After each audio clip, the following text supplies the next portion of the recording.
Hi, I'm Joe Mimran, and welcome back to the Export Impact podcast. Today, we're talking about background checks. You know, those reports that reveal your criminal record, your credit score, your personal history.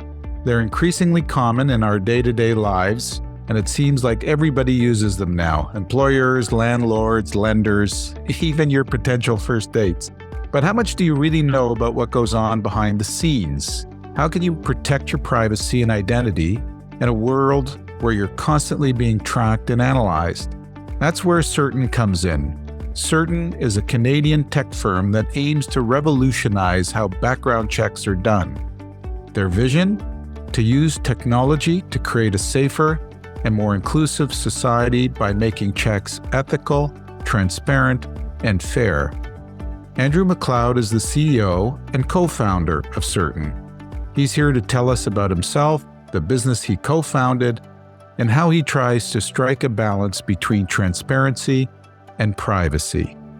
I'd like to begin today's episode by acknowledging that we're recording from my office in Toronto, which is on the traditional unceded territory of many nations, including the Mississaugas of the Credit, the Anishinaabe, the Chippewa, the Haudenosaunee, and the Wendat peoples, and is now home to many diverse First Nations, Inuit, and Métis people. We value taking this moment to deepen the appreciation of our Indigenous communities wherever we are, and to remind ourselves of our shared debt to Canada's First Peoples. Andrew, welcome to the show. Thanks for having me, Joe. Yeah, terrific. I'm really excited to be talking to you today.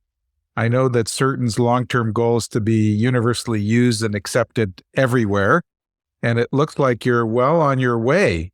You started the firm in 2016 with your best friend. Please tell me, where did the idea come from? That's a great question. Well, I started with my two best friends. The idea came from really our experience with trust. So as maybe self-proclaimed global citizens, we've lived in different places and done different things. And every time the process for getting access to opportunity was challenging. So in 2014, I moved to New York from Toronto, 5-hour drive, hour and a bit flight. And somehow I went from perfect credit to no one wanted to rent me an apartment. And take that, apply it to the same when I lived in the UK or Australia. And then imagine I was coming from somewhere that maybe wasn't so familiar. Maybe I was coming from Asia or Latin America and coming to Canada or the US or Australia or the UK or really moving anywhere, and how much harder that would be. And so that global mobility challenge kind of sparked the idea of, okay, well, what about domestic trust? What about getting a mortgage? Why does that take so long?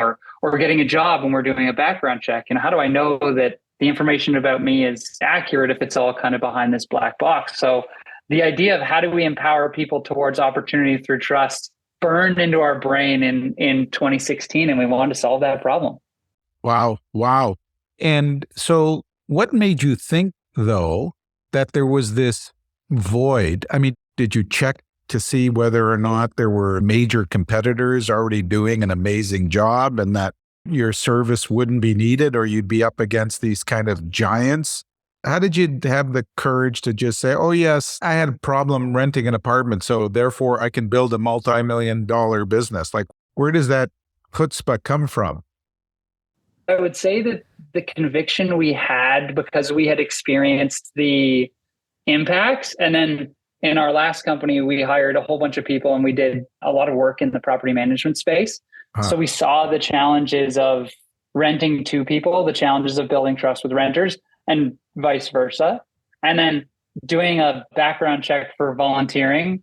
You always do your volunteering background check the day before you're supposed to start volunteering. And then when it takes 6 to 8 weeks and nobody's happy, that was really okay, there's got to be a solution here for us individually. And as we looked into the competition, they do really great work the way my dad did it, pen and paper. That's interesting. So you actually went out and you checked the competitive landscape and you realized that they were using outdated methods to get to a final answer. And you saw this opening, right? Like there's a great need, and that's the mother of all inventions, right? Is sort of a need. And then you went out You had the chops to fill it. Exactly. At the time, if you could buy a house without needing to be there in person, why should I have to go down to the police station to get a criminal record check?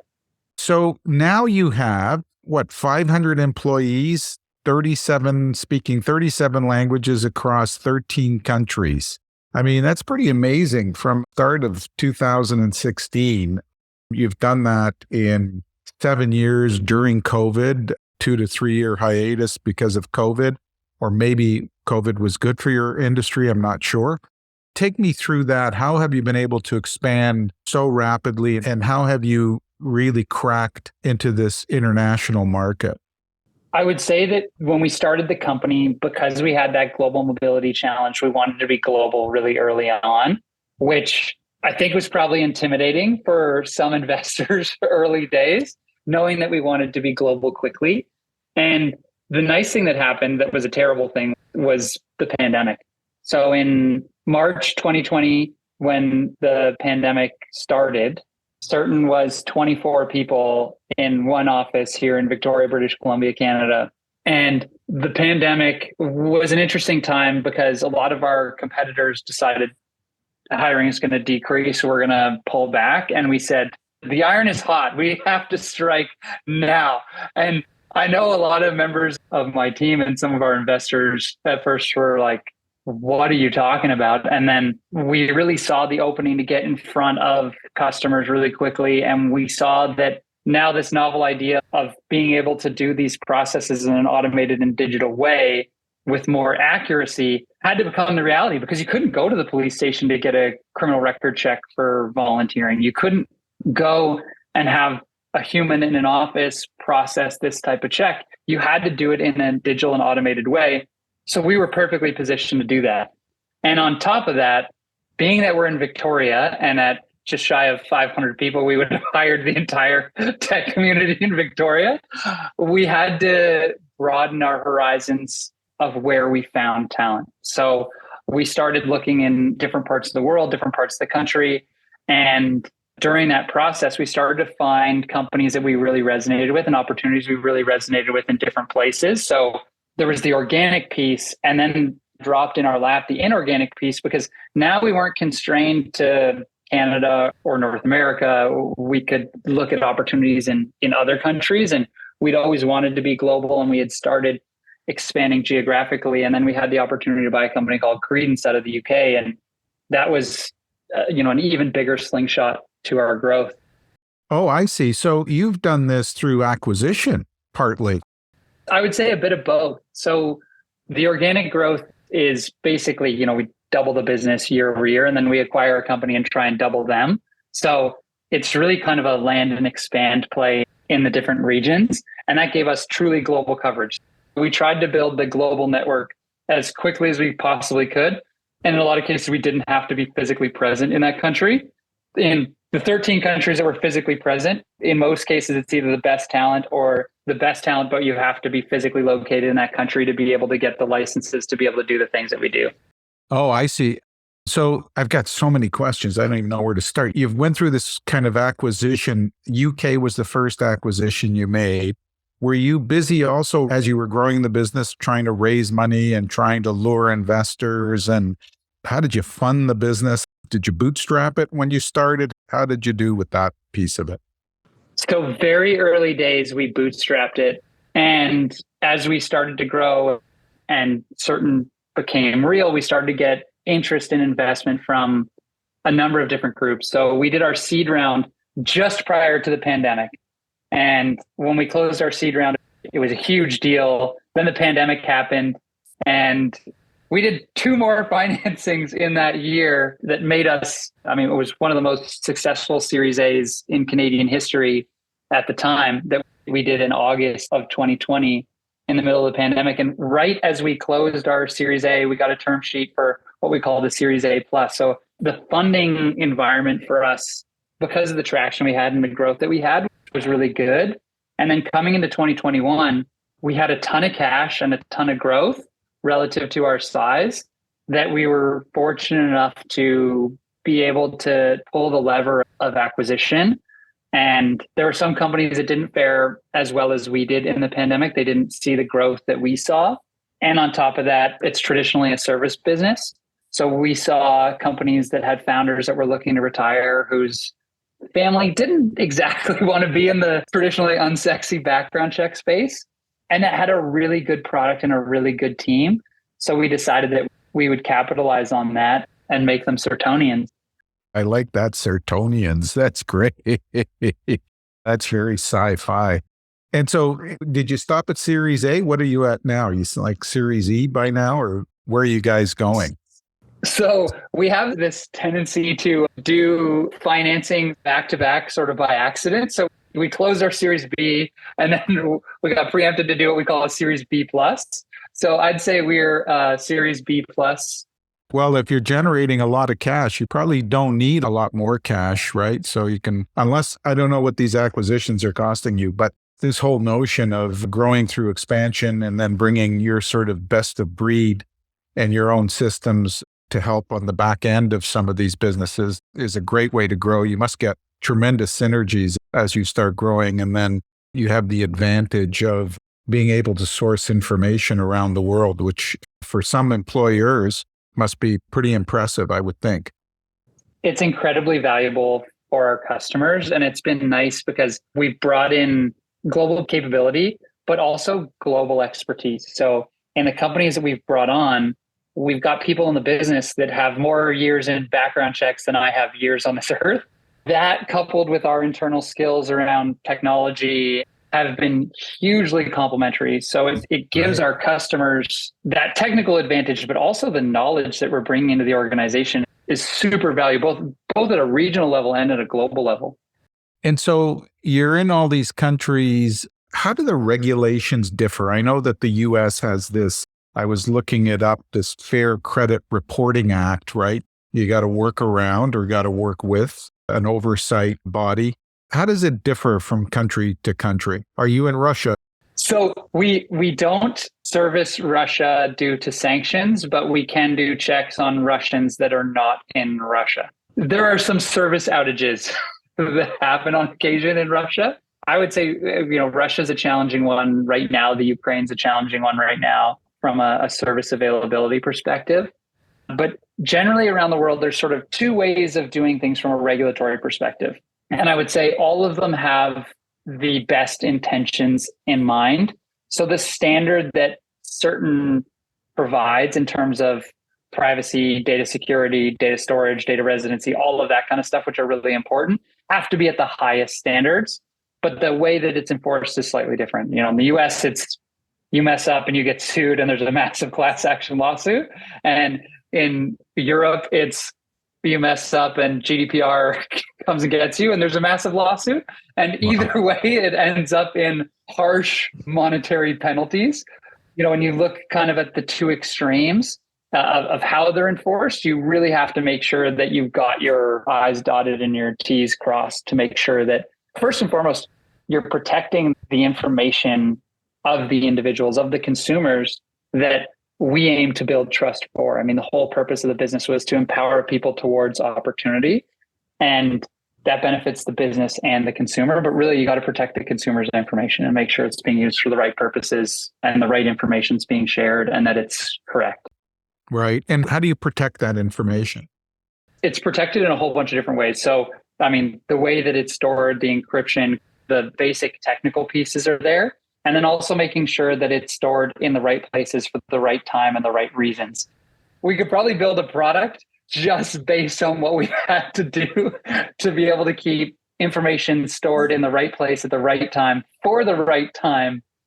So when you think about the background check industry, where would you say you are now positioned? Are you one of the top players now? Would you say that you're middle of the pack? Like, where do you think you're positioned?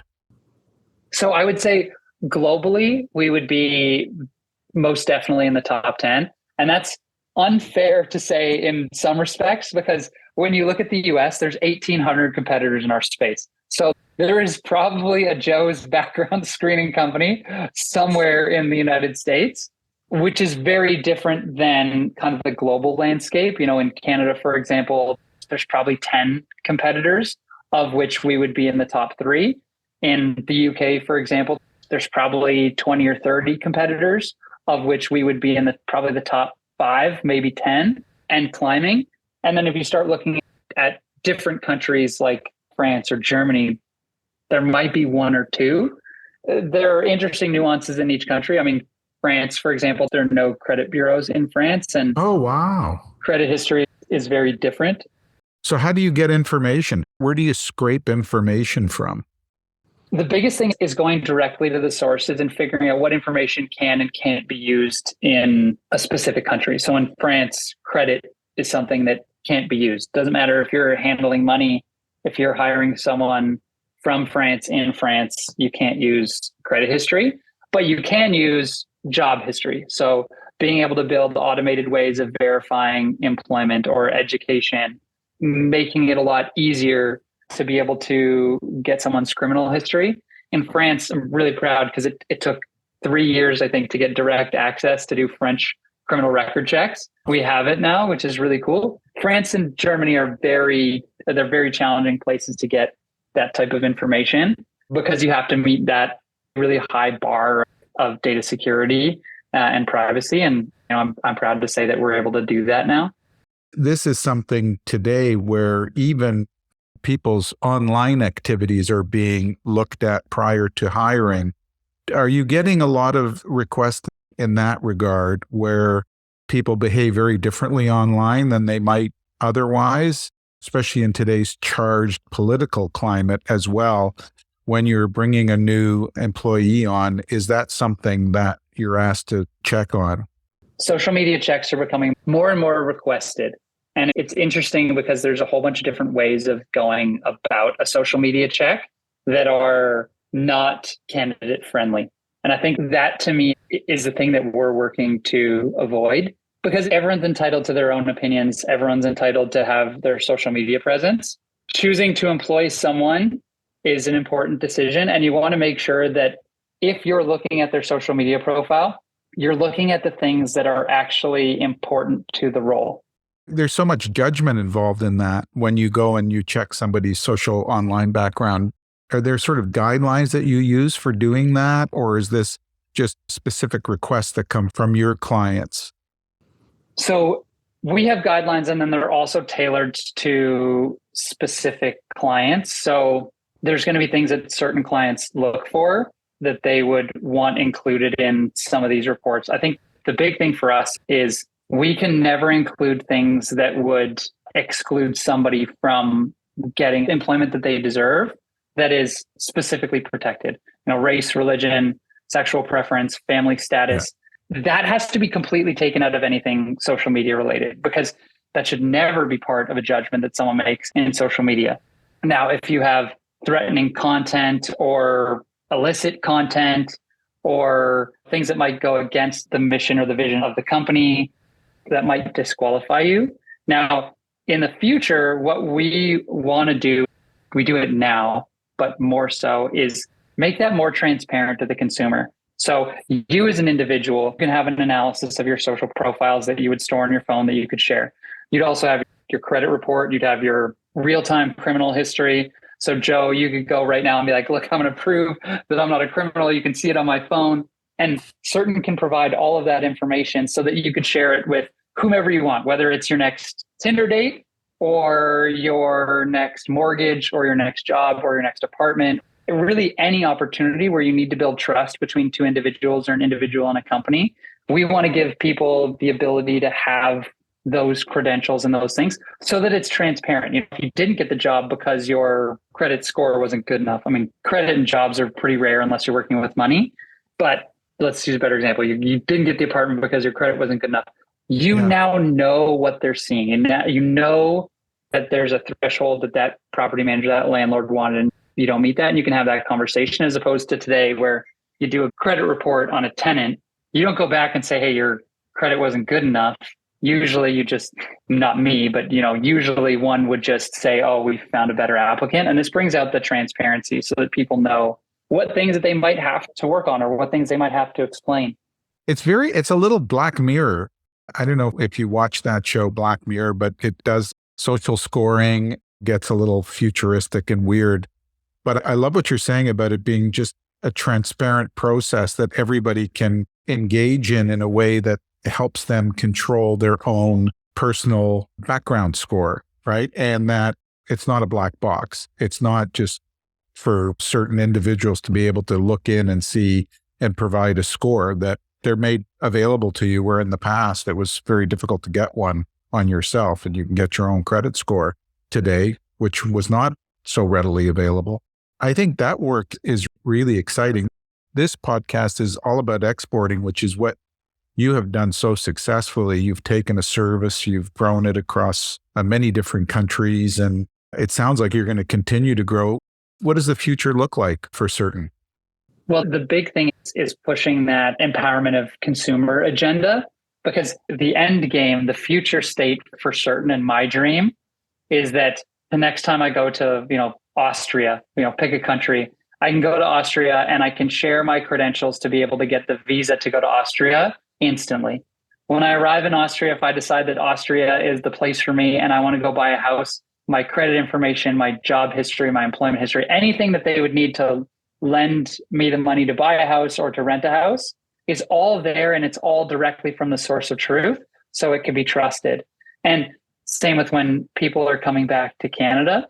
That is the big focus for us, to be able to continue to expand globally. I mean, we're constantly increasing our presence in new countries and new markets and new geographies, and growing our customer base, people that accept certain credentials.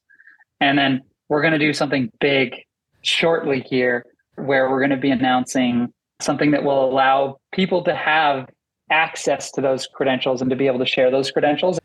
Maybe you can do a pre-announcement right here on this podcast. Oh, God, But I love this idea of sources of truth and having that accreditation so that it does hold up wherever you go. I think that's really important, and how you can become that stamp of truth. So EDC is certainly a big part of what we always talk about, and the great work that they do to help entrepreneurs grow around the world. Is there any experience you've had with EDC that you can share with us? EDC has been an incredible partner to Certn in navigating different regions, complex regions. EDC has contacts and connections that welcome you with open arms in every part of the world. They have been incredible to work with as we've expanded pretty much anywhere internationally, but specifically we do a bunch of work in Saudi Arabia, Oman, the UAE, and EDC was awesome in helping us forge relationships over there, and to be able to work and to trade in that region as quickly as we have is a testament to EDC. And they provide a lot of ancillary contacts in terms of government agencies and embassies and trade embassies and other trade organizations, which you really can't buy that kind of support, which is what is so remarkable about EDC and what they've been able to do in helping businesses. And because I've been doing this podcast now for a bit, I get to talk to great entrepreneurs like yourself, and I get to hear about the support that's been given. And I wish I had them back in the early days when I was paying Prime plus 10% for my money and trying to export. Oh yeah, Prime was 18% at the time. So you're talking about 28% for my money. So yeah, good on them. Amazing.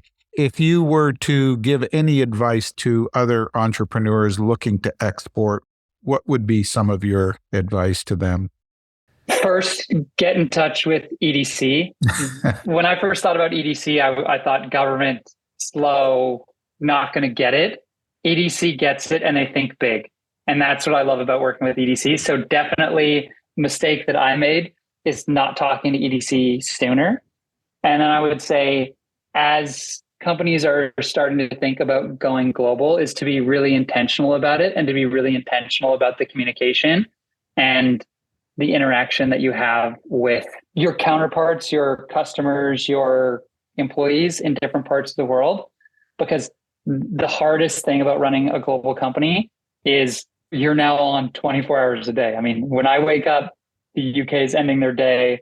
When I end my day at 5 o'clock, Australia starts their day. And when Australia ends their day, the UK is starting their day. So it's 24 hours. And if you're not intentional about it and you don't have the right team, it gets really hard. It's tough, and it's hard to organize Zoom meetings because of all the different time zones. I know we have an office in Australia, in the UK, and when we have team meetings, it makes it pretty tricky to get everybody at a fair time, right? At least one person, often two, have to show up at an uncomfortable time. That's right. Yeah, somebody's always compromised. We've been here with Andrew McLeod, the CEO and co-founder of Certn.